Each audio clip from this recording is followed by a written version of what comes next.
All right. Well, welcome to Black Girl Say Something, where this black girl has something to say. And what do I want to talk about tonight? Oh, it is Vlogmas Day. I never know what day it is these days. It is Vlogmas Day 10. And I'm reporting live. You see my cat back there. That is from when I graduated with my master's in 2018. I got a custom cat made. And it says, um, and when he is with and when he tests me, I will come out as pure gold. Um, and when I graduated my bachelor's, I didn't walk for the graduation because I was not because I was pregnant, but because I had just had my son and I kind of knew I was going to go for my master's, so it was going to be the same institution. So I was like, I'll just wait. I don't know why there's like a haze on my camera. Is there like a haze on the camera? I don't know. I feel like there is. Let me wipe it.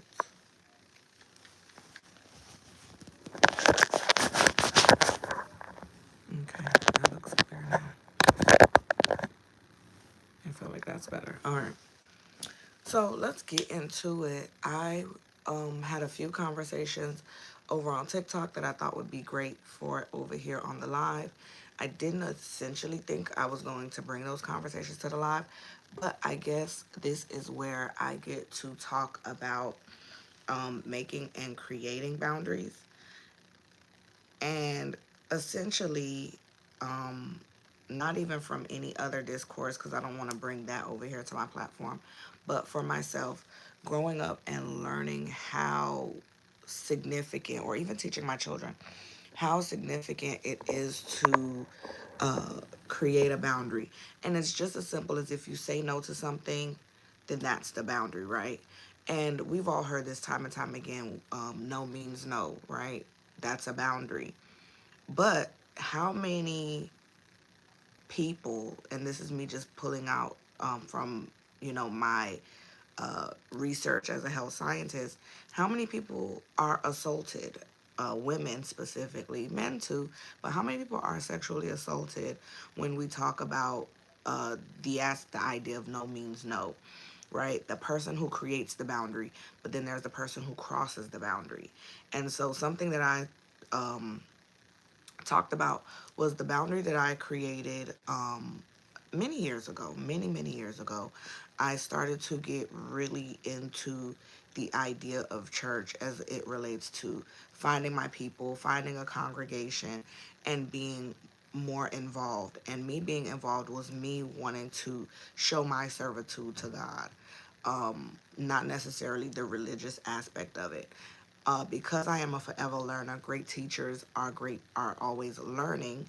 Um, I found myself getting very close in the way that I thought was good for me, but essentially it was requiring more of me than I was willing to give, and it led me into a place where I started to feel like if I'm going to be sacrificing, if I'm going to be doing all of these things, what benefit does it have to me? And I know that sounds crazy because it was like it was something that I wanted to do. But then when they start to see that you are doing, then you become the go to person.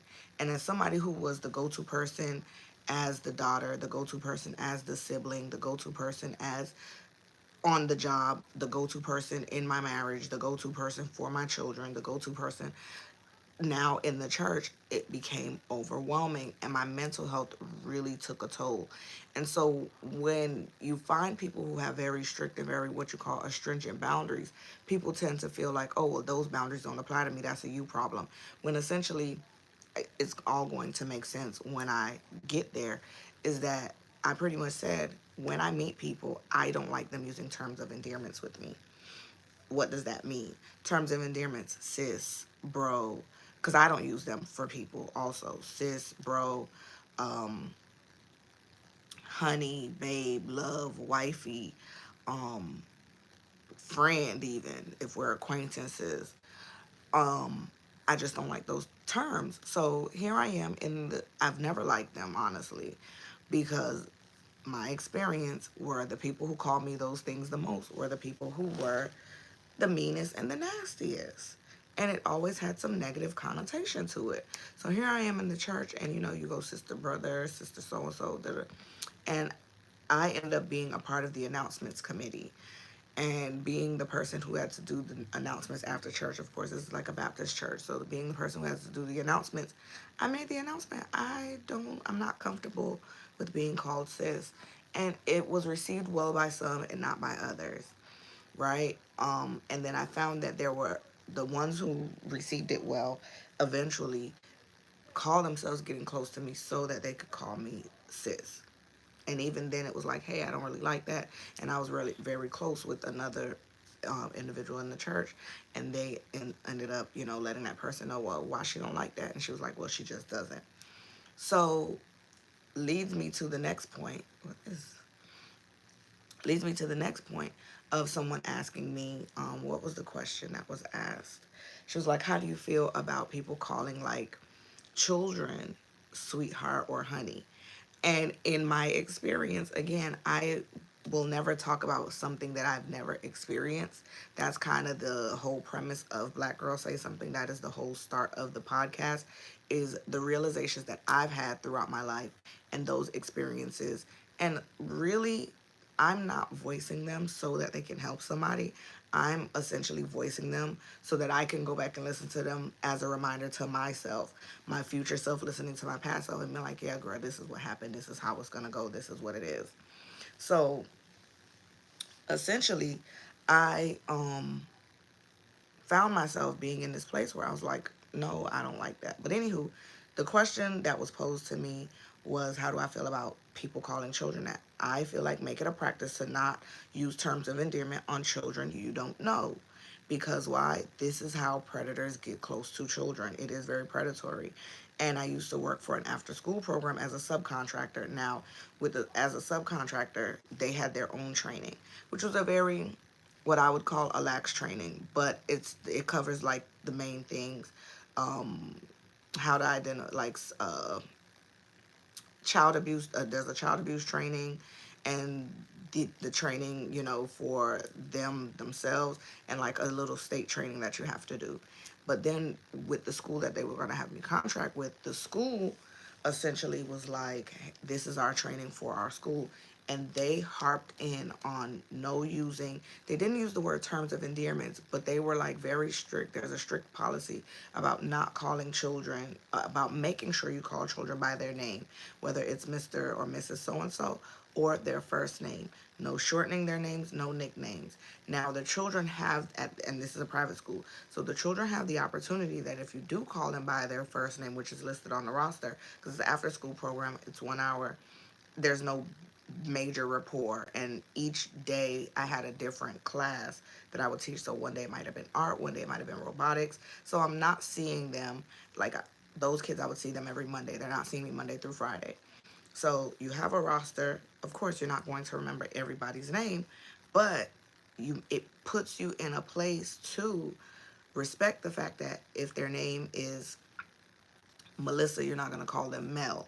If and if you do call them Melissa and they say, "Oh, I prefer Mel," then that at that point it's okay. Then you write it on the roster what their preferred name is, but you don't want to call them sugar, love, honey buns, plum, like none of those terms of endearments. And so I feel like terms of endearments are reserved for people that you know. Now, the people that get it got it, but the people who didn't get it are probably, like I said, are the one-offs, right? Where you might come into the live and say, "Oh, sis, you rocking that shirt, cool." But if I see it happen again, because again, we are strangers, in a sense that you might do it, and I say, "Hey, I don't like it," or if you are on my lives regularly and you're doing it, I will say something because we don't know each other. You get what I'm saying?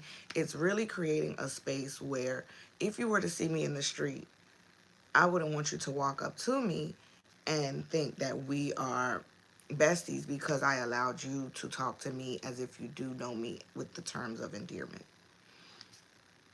And so, uh, pulling back into my point is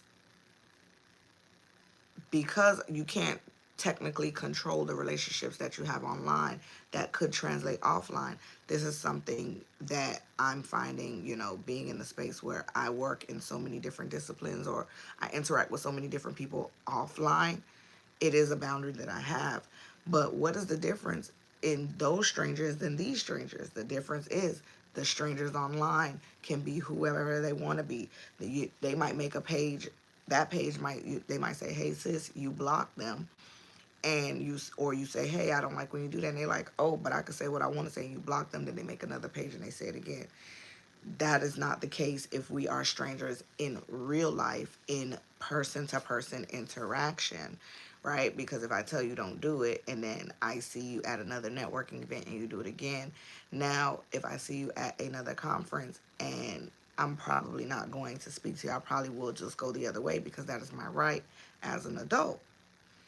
When it comes to children, you know, there's this weird space, and I would hate to have to say this online, but there's this weird space of people who don't see children as people, and that's why they end up with, you know, grown adult children who still act like children because they were busy raising children and not raising adults, or not raising them to be adults, or not raising them to be capable people.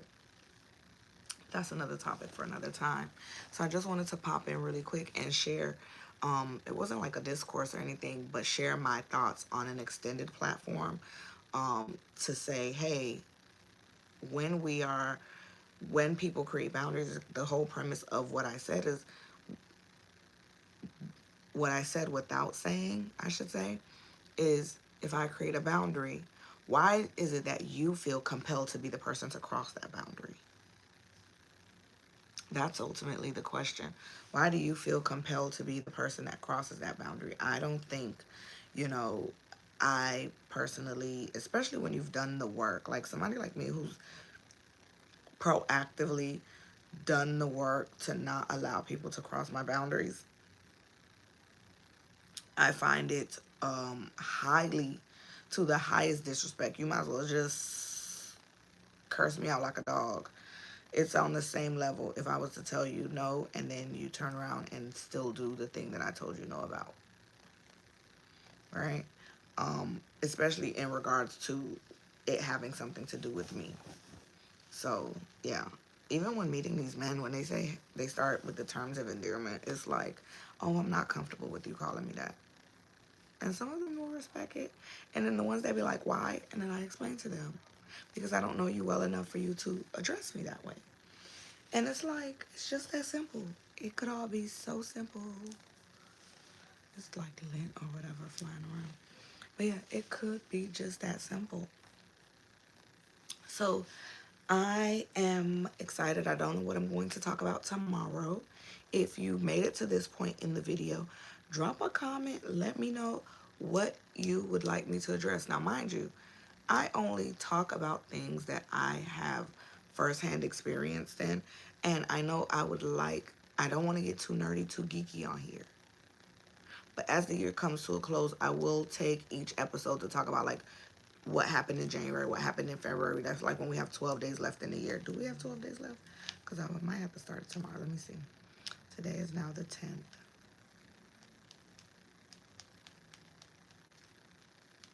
So on the 20th, I will start Vlogmas Day 20. I will start talking about, like, that's going to be the day I talk about January. Then I'll talk about February, March, April, May, June.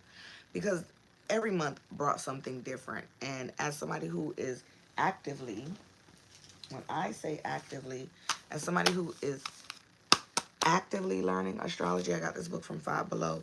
If it is on Amazon, I'll link it. But I am actively learning. I have this book that I'm reading.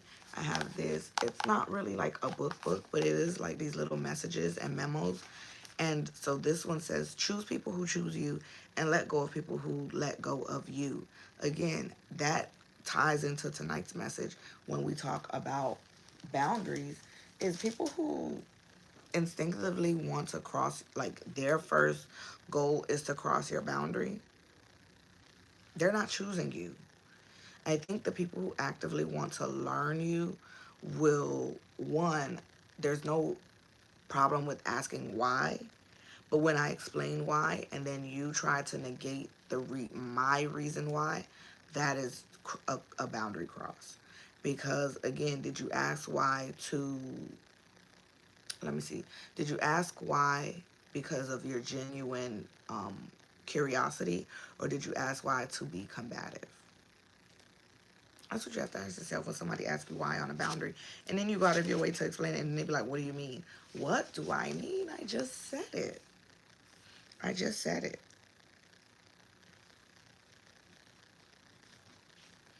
So, with that being said, I'll link everything at the start of the episode. I was putting on my Fenty Beauty and hot chocolate. Hot chocolate. Is it hot chocolate? What is it? Oh, hot chocolate. Okay. And it is that time of the year for hot chocolate. Any plans this week? Not necessarily yet. Today's just Tuesday. Um, but remember, you can click the links in the descriptions of this episode. Make sure you subscribe over here on YouTube. Follow us on TikTok. We don't know how long we're going to have that. Like us on Facebook. We are over there. I'm old school. Like, come on now. A lot of what I started over on Facebook. So like us on Facebook. You can subscribe to the podcast for your monthly subscription does allow you access to where this black girl has even more to say, and I be saying stuff, y'all. So tune into that. We post episodes every Friday at 1 p.m. Eastern Standard Time. And for Vlogmas for the month of December, we're going live every day at 8:30 p.m. Eastern Standard Time. So I thank you for tuning into Black Girl Say Something, where this black girl has something to say. Today's day 10. Thank you for tuning in.